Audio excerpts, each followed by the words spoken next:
SPN9 news में आपका स्वागत है और मैं हूं आपके साथ नेहा। लगातार आम आदमी पार्टी की जो मुश्किलें हैं वो कम होने का नाम नहीं ले रही हैं। कभी कुछ मुश्किल खड़ी हो जाती है तो कभी कुछ मुश्किल। अब यहाँ पर आज एक ईडी की तरफ से बयान आया है। ईडी का कहना है कि अगर अरविंद केजरीवाल को दूसरी बार यहाँ समन भेजा गया और वो उसके बाद भी ईडी मुख्यालय में पेश नहीं होते हैं तो उनको इस बार गिरफ्तार किया जा सकता है। ऐसा यहाँ पर कयास भी लगाए जा रहे थे, लेकिन अब ये साफ होता हुआ नजर आ रहा है। आपको बता दें कि कुछ दिन पहले अरविंद केजरीवाल के यहाँ ईडी का समन आया था और उनको पेश होने के लिए कहा गया था। 2 नवंबर की तारीख तय हुई थी, लेकिन 2 नवंबर को केजरीवाल नहीं पेश हुए थे। उनका कहना था कि वो मध्य प्रदेश में चुनाव प्रचार के काम के लिए जा रहे हैं, ऐसा यहाँ पर केजरीवाल कहते नजर आए थे। उन्होंने यहाँ पर मेल के जरिए अपना जवाब भी दे दिया था, लेकिन अब यहाँ पर केजरीवाल की मुश्किल कम नहीं हुई है और ज्यादा बढ़ गई है। उससे पहले हम बात करें यहाँ संजय सिंह को लेकर, तो संजय सिंह की जो अगली पेशी है वो 10 नवंबर को यहाँ दी गई है। उससे पहले अगर हम बात करें मनीष सिसोदिया को लेकर, तो मनीष सिसोदिया की 30 अक्टूबर को यहाँ पेशी थी और 30 अक्टूबर में यहाँ बताया गया था कि उनकी याचिका को खारिज कर दिया गया था। उसके 3 महीने बाद तक वो याचिका यहाँ दायर नहीं कर सकते। लेकिन यहाँ मनीष सिसोदिया की फैमिली को लेकर जो रिएक्शन सामने आ रहा है वो बहुत ही ज्यादा यहाँ खतरनाक देखने को मिल रहा है, क्योंकि यहाँ पर ये कयास लगाए जा रहे थे कि मनीष सिसोदिया को रिहाई मिल सकती है, क्योंकि मनीष सिसोदिया के खिलाफ कोई ऐसा सबूत यहाँ ईडी पेश नहीं कर पाई थी। पेश तो यहाँ पर संजय सिंह के खिलाफ भी नहीं कर पाई है, लेकिन न जाने किस आधार पर आम आदमी पार्टी के नेताओं को जेल के अंदर रखा गया है। इसी मुद्दे पर आज हम बात करेंगे। बात करने के लिए मेरे सहयोगी मौजूद हैं यहाँ पर आकाश से हम जानना चाहेंगे कि आखिरकार आम आदमी पार्टी के नेताओं की मुश्किलें और ज्यादा बढ़ती जा रही हैं और ऐसी बढ़ती मुश्किल में कैसे वो चुनाव को जीतना संभव कर सकते हैं। हालांकि यहाँ पर केजरीवाल ने छत्तीसगढ़, मध्य प्रदेश और आज हरियाणा में अपने चुनावी सभा को संबोधित करते हुए ये बयान दिया है कि चुनाव तो इस बार हम ही जीतेंगे। और देखा भी होगा कि लगातार अरविंद केजरीवाल यहाँ अपनी लिस्टें भी जारी कर रहे हैं, लेकिन अपने चुनावी जो भी इनकी तैयारी है उससे वो पीछे नहीं हट रहे हैं। बेशक चाहे ईडी यहाँ उनके पास कितने ही समन भेजे या फिर सीबीआई कितने ही समन भेजे, लेकिन चुनावों को वो नजरअंदाज नहीं करना चाहते। तो आकाश, आप इस पूरे प्रकरण को कैसे देख रहे हैं? देखिए नेहा, मैं आपको बता दूं कि जिस तरीके से आम आदमी पार्टी के मुख्य नेता अरविंद केजरीवाल को भी शराब घोटाले मामले में लिप्त बताया जा रहा है और ऐसे में ईडी ने उनको समन भी भेजा था। पहला समन उन्होंने भेजा तो 2 तारीख की जो है वक्त दिया गया था कि आप आकर ईडी मुख्यालय पर बातचीत करिए, लेकिन मुख्यमंत्री जैसा कि आपने बताया कि वो जो है दौरे पर गए थे मध्य प्रदेश के किसी काम से, तो वह नहीं पहुंच पाए। ऐसे में ईडी ने इस बात का भी हवाला दिया कि हम दूसरा समन भी देंगे, आप दूसरे समन में नहीं आए तो हम तीसरा समन भी देंगे, लेकिन अगर तीसरा समन देने के बाद आप नहीं आते तो बिना किसी सबूत, बिना किसी बिना पे आपको गिरफ्तार कर लिया जाएगा और जेल भी जाने की नौबत आ सकती है। तो ऐसे में अगर केजरीवाल सरकार ये समन को नजरअंदाज करती है तो कहीं ना कहीं उनके लिए मुश्किल खड़ी हो सकती है। दूसरा, अगर वो चुनाव प्रचार में ही लगे रहे तो जो उनकी पॉलिटिकल ताकतें यहाँ दिल्ली में खराब हो रही हैं वो कहीं ना कहीं उसको परेशानी में डाल सकती हैं, क्योंकि अन्य चुनाव में भले ही उन्हें जीते, लेकिन दिल्ली में जो उनकी सरकार है और लगातार 3 बार से वो यहाँ के सीएम रहे हैं, तो ऐसे में अरविंद केजरीवाल को पहले यहाँ की मुश्किलें सुलझाना चाहिए, उसके बाद वो जाके अन्य राज्यों पर चुनाव के लिए जाए। लेकिन चुनाव में इस वक्त वो इस तरह विलीन है कि वो इन सब चीजों से दूर हो गए और ऐसे में भारतीय जनता पार्टी के नेता इस बात का बयान दे रहे हैं कि केजरीवाल सरकार पूरी तरह से घोटाले में लिप्त है, वो डरती है, इसी वजह से वो भागी। वरना अगर वो डर नहीं होती, उसके अंदर डर नहीं होता, लिप्त नहीं होती, तो वापस आके कम से कम 2 तारीख को चर्चा करती, बात करती।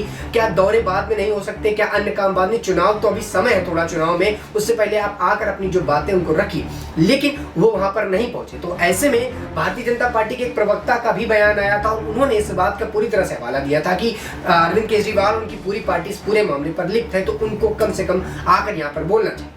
अब लगातार भारतीय जनता पार्टी की बात कर लीजिए या ईडी की बात कर लीजिए, केजरीवाल को लेकर काफी ज्यादा आक्रामक है। तो अगर केजरीवाल समन के हिसाब से बातचीत नहीं करते तो अगर वो जेल ही चले जाएंगे तो फिर चुनाव लड़ने की कोई नौबत ही नहीं आएगी। अगर वो जेल में होंगे तो चुनाव लड़ेगा, तो इससे बेटर यही मुझे लगता है कि वो आए तो पहले अपनी जो समस्या उनको सुलझाएं, चुनावी प्रक्रिया होती रहेगी। ऐसा नहीं कि उनके पास वही एक बचे हैं, और भी नेता हैं, भगवंत मान जी है, वो भी चुनावी रणनीतियों को अच्छे समझते हैं और पंजाब के अच्छे खासे हैं, तो वो ये चीज समझ कर चुनाव लड़ सकते हैं और चुनावी दावपेच खेल सकते हैं। फिलहाल वो अपनी और अपनी पार्टी की जो मुश्किलें बढ़ी हुई है, संजय सिंह हो, सिसोदिया हो, उनको लेकर अपनी बातों को रख सकते हैं।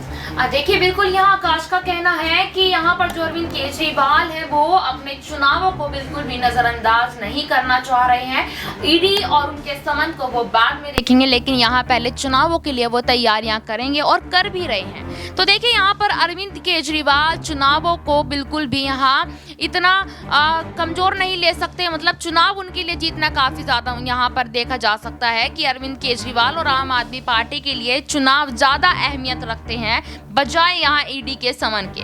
लेकिन यहाँ पर एक बात और उठ रही है, ईडी का यहाँ पर मुद्दा छेड़ा ही है, ईडी का जिक्र भी कर दिया आकाश ने। यहाँ पर चारों तरफ से इस वक्त देखा जा रहा है कि 5 राज्यों के विधानसभा चुनाव से पहले 5 राज्यों में ईडी की एंट्री यहाँ पर हो चुकी है। कुछ दिन पहले राजस्थान में जो अशोक गहलोत हैं उनके बेटे वैभव गहलोत पर ईडी का समन पहुंचा था। उनको 12 घंटे के अंदर पेश होने की यहाँ पर मोहलत दी गई थी। उसके बाद गोविंद सिंह डोटासरा के पास भी समन यहाँ पहुंचा था। तो अशोक गहलोत ने अपनी प्रेस कॉन्फ्रेंस कर एक बयान दिया था। उनका कहना था कि देश में इस वक्त कुत्तों से ज्यादा ईडी घूम रही है। ये बयान उनका काफी ज्यादा अगर देखा जाए तो तल्खी वाला था, कहीं ना कहीं गुस्सा भी था उस बयान के पीछे कि जो ईडी जो है लगातार हर राज्य में जिस राज्य में चुनाव है उस राज्य में ईडी पहुंच चुकी है। क्या आकाश आपको भी यही लग रहा है कि अशोक गहलोत का ये बयान अब सच होता नजर आ रहा है? जिस तरीके से छत्तीसगढ़ एक बचा था कि छत्तीसगढ़ में ईडी नहीं पहुंची थी, अब छत्तीसगढ़ में भी भूपेश बघेल के यहाँ ईडी पहुंच चुकी है और भूपेश बघेल के बेटे का भी नाम का जिक्र यहाँ पर सामने आ रहा है। फैमिली भी अब इन्वॉल्व होने लग गई है। अभी तक तो सिर्फ यहाँ पर सीएम, नेता, कार्यकर्ता, मंत्री ही ईडी की नजर में आते थे, लेकिन अब यहाँ हर नेता और मंत्री की फैमिली भी अब इसमें इन्वॉल्व होने लग गई है। तो क्या आपने देखा भी होगा कि राजस्थान में ईडी पहुंची, छत्तीसगढ़ में पहुंची।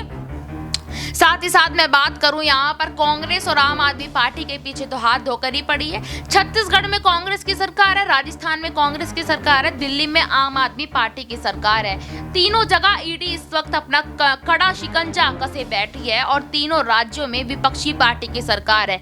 ऐसे कोई से राज्य में ईडी का छापा पड़ता आपने देखा जहां बीजेपी की सरकार हो या बीजेपी का कोई सीएम नेता बना हो, वहां ईडी क्यों नहीं पहुंचती है? इस सवाल पर आप क्या कहना चाहेंगे? देखिए नेहा जी, मैं एक ही बात कहना चाहूंगा कि जिस तरीके से ईडी जो छानबीन कर रही है वो किसी सबूत के बिना पर ही कर रही है। जब उनको जानकारी मिलती है तभी जाते हैं। आपने जिक्र किया भूपेश बघेल का, तो भूपेश बघेल अभी जो है महादेव ऐप के जो ऐप उसमें लेकर लिप्त हुए। लेकिन इसमें भूपेश बघेल का कहना है कि ये बहुत पुराना यहाँ पर ये केस जो है बहुत ही पुराना है और राजस्थान में भी जो वहाँ पर घोटाला सामने आया है, फर्जी माफ कीजिएगा, जो पेपर लीक का जो मामला था वो भी 6 से 7 महीने पुराना है। तो अब क्यों उठाया जा रहा है उनको? देखिए कहीं पर कुछ तौर पे देखा जाए तो ये चुनावी रणनीतियां भी हो सकती हैं विपक्ष को दबाने की, लेकिन मैं अपनी बात अगर रखूं तो ईडी उन जगहों पर जा रही है जैसे ही उनको जानकारी मिलती है। पहले भी जिस तरह आपने बताया ये बात उठी थी महादेव ऐप को लेकर, जिस प्रकार से सट्टेबाजी चल रही थी उसको लेकर जब बयानबाजी की गई थी या माहौल तेज हुआ था, तब भूपेश बघेल ने खुद इस बात का जिक्र किया था कि क्या भारतीय जनता पार्टी के कोई ऐप नहीं चलते, क्या भारतीय जनता पार्टी इस तरह की किसी चीज़ों में लिप्त नहीं है। उसको लेकर उन्होंने विपक्ष के नेताओं पर ही हमला बोल दिया था और तब ये मामला शांत हो गया था। अब जब दोबारा से मामले की जांच शुरू हुई है तो वो घोटाले पर लिप्त पाए गए और जैसे सर्वे बता रहे हैं उनका जो संबंध है वो सीधा वहाँ से बताया जा रहा है, दुबई से बताया जा रहा है। उनको जो है 508 करोड़ के घोटाले में पकड़ा जा रहा है और कहा यह जा रहा है कि इनके द्वारा बनाया गया था, जिस पर लालच दिया जाता था एक ट्रेडिंग ऐप के तहत कि आप पहले इसमें इन्वेस्ट करिए उसके बाद आपको पैसा मिलेगा। और कई बार ये देखा गया, ज़्यादातर युवाओं ने जो एक्सपीरियंस बताया कि पहले मैं पैसा लगाता लेकिन मेरा पैसा फंस जाता था, उसके बाद पैसा आने का कोई उम्मीद नहीं होती थी। तो ये जो तमाम मुद्दे इसको लेकर जो अब उठा है उसको लेकर भूपेश बघेल सफाई दे रहे, लेकिन जो रिपोर्ट सामने आ रही, जो ईडी ने रिपोर्ट्स दिए है और जो अब बाहर आ रहा है मामला, उसमें साफ तौर पर देखा जा रहा है कि ये इनका दुबई से जुड़ा था और जो फंडिंग हो रही थी इस पूरे मुद्दे की वो दुबई से आ रही थी। तो कहीं ना कहीं अगर भूपेश बघेल इसमें लिप्त है तब तो ईडी सारे सबूत दिखा रही है, वरना मनगढ़ंत सबूत थोड़ी दिखाएगी। हाँ, मैं कुछ ये बातें मान भी सकता हूँ कि चुनावी रणनीतियों को देखते हुए शायद ये काम अब किए जा रहे हैं, चुनाव से पहले ये पहले भी हो सकते थे, लेकिन चुनाव में विपक्ष पार्टी अगर कमजोर पड़े इस वजह से आपको ये नहीं लगता कि चुनाव से पहले अगर ये मुद्दे उठाए जा रहे हैं तो यहाँ केंद्र सरकार अपने ऊपर ही हमला करवा रही है चुनाव से पहले उठाकर? नहीं, देखिए मुझे नहीं लगता चुनाव से पहले उठा के ये ईडी का अलग कार्यवाही है। जैसा कि हर बार ईडी को लेकर भारतीय जनता पार्टी से जोड़ा जाता है, वो उनका अलग मुद्दा है। वो विपक्षी होने के नाते अपनी बात को रख सकते हैं, विरोध कर सकते हैं, लेकिन ईडी से जुड़े जो मामले हैं उस पर ईडी खुद समझ लेती है। और ऐसा नहीं है कि ईडी अगर स्वतंत्र एजेंसी है वो काम करती है, वो वित्त मंत्रालय के अंदर में है और वित्त मंत्रालय जब इस पर कोई अपने निर्देश देता है तभी ईडी कार्य करती है, बजाय भारतीय जनता पार्टी के। और जितनी बार ईडी के छापे मारी हुई है तो सारे विपक्षी नेताओं का कहना है कि भारतीय जनता पार्टी इसमें हस्तक्षेप करती है। तो ऐसी मुझे नहीं लगता कि भारतीय जनता पार्टी का कोई हस्तक्षेप है इसमें। हाँ, ईडी के अगर जो है इस पूरे मामले पे छानबीन शुरू की है तो कहीं ना कहीं उनके पास साक्ष्य है और वो रिपोर्ट भी दिखा रही है कि हमारे पास रिपोर्ट है 508 करोड़ का घोटाला भूपेश बघेल ने किया है। तो अब भूपेश बघेल इस बात पर सफाई दे रहे हैं। अब चुनाव के नजदीक है तो ऐसे में कांग्रेस पार्टी की उलझने पहले से बढ़ी थी। भूपेश बघेल फंसने के बाद से छत्तीसगढ़ के सीएम है वो अगर जेल जाते हैं तो कहीं ना कहीं कांग्रेस पार्टी को बड़ा झटका लगेगा और कांग्रेस पार्टी जो है विधानसभा के चुनाव में जो जीत होने वाली है उससे पीछे हट जाएगी। बिल्कुल, यहाँ पर कांग्रेस पार्टी को लेकर जो आकाश कह रहे हैं बिल्कुल ये होता नजर आ सकता है। एक और सवाल यहाँ पर मैं आकाश से लेना चाहूंगी कि जैसे यहाँ पर देखा गया था कि जब संजय सिंह जेल गए थे तो उनके पिताजी का भी बयान सामने आया था, उनकी पत्नी का भी बयान सामने आया था। उनकी पत्नी अनीता सिंह ने यहाँ पर यह कहा था कि मेरे पति को जानबूझकर यहाँ फंसाया जा रहा है। लेकिन यहाँ देखा गया है कि मनीष सिसोदिया जब से जेल में है, मनीष सिसोदिया की पत्नी को लेकर यहाँ चर्चा हो रही है। क्या उनकी पत्नी भी अब ईडी अधिकारियों को लेकर और केंद्र सरकार को लेकर हमला बोलती नजर आ सकती है? क्योंकि यहाँ उनकी फैमिली को 30 अक्टूबर को इंतजार था कि मनीष सिसोदिया शायद आज घर वापस आ जाएंगे, उनकी घर वापसी हो सकती है, लेकिन ऐसा नहीं हुआ और आगे 3 महीने तक की बात टल गई। मतलब कि 3 महीने बाद अब वो याचिका को दोबारा से दायर कर सकते हैं। क्या लगता है आपको आकाश? देखिए बिल्कुल ये जायज़ बात है। अगर जैसा कि मनीष सिसोदिया वाले मामले केस में हुआ कि जो ईडी थी वो छानबीन के दौरान जो सबूत पेश कर रही थी वो उन्होंने शायद पेश नहीं किया, इसको लेकर तमाम विवाद भी। अभी हाल ही में इनके ही पार्टी के एक नेता का बयान आया कि सुप्रीम कोर्ट के बयान से मैं सहमत नहीं हूँ, अगर आप सबूत को दिखाते उसकी बिना पर सजा देते तो मैं सहमति जताता, लेकिन सबूत आपने देखे नहीं, आपने गवाहों को सुना नहीं, आपने फैसला सुना दिया और कहा ये कि 3 महीने बाद आप दोबारा से इस पर अपना जो है नोटिस जारी करेंगे, याचिका देंगे, तब जाके सुनवाई हो सकती है। ठीक है, अगर इस मुद्दे पर दोबारा से सुनवाई होती है तो शायद हो सकता है मनीष सिसोदिया की जो जमानत है वो हो जाए, पूरी तरह से रिहा ना हो लेकिन जमानती तौर पर वो बाहर आ जाए लोकसभा के चुनाव को देखते हुए। लेकिन फिलहाल जो समस्याएं दिख रही हैं, जो मुश्किलें उनके सामने दिख रही हैं, उससे ये होता हुआ नजर नहीं आ रहा कि मनीष सिसोदिया अब बाहर आ सकते हैं। 3 महीने बाद याचिका देंगे, सुप्रीम कोर्ट उस पर सुनवाई करेगी और तब उन्होंने खुद के सबूत मतलब खुद के बचाव के लिए सबूत पेश किए या भारतीय जनता पार्टी की अगर हम बात कर हटा दें, आम आदमी पार्टी की बात करें तो आम आदमी पार्टी के नेता जब उनके बचाव के सबूत पेश करेंगे तभी मनीष सिसोदिया की जमानत होती हुई नजर आएगी। यहाँ पर बिल्कुल, यहाँ पर जब सबूत पेश किए जाएंगे तभी यहाँ मनीष सिसोदिया की जो जमानत होती हुई वो नजर आएगी। लेकिन यहाँ पर यह सवाल जरूर उठता है, क्या अब मनीष सिसोदिया की फैमिली केंद्र सरकार को लेकर कुछ हमला करती नजर आएगी या फिर ईडी अधिकारियों पर कुछ कहती नजर आएगी या नहीं? इस रिपोर्ट को लेकर आपका क्या कहना है हमें कमेंट बॉक्स में जरूर बताइएगा। फिलहाल के लिए इतना ही, फिर आपसे मुलाकात होगी किसी दूसरे मुद्दे पर। तब तक के लिए जुड़े रहिएगा SPN 9 न्यूज के साथ। धन्यवाद।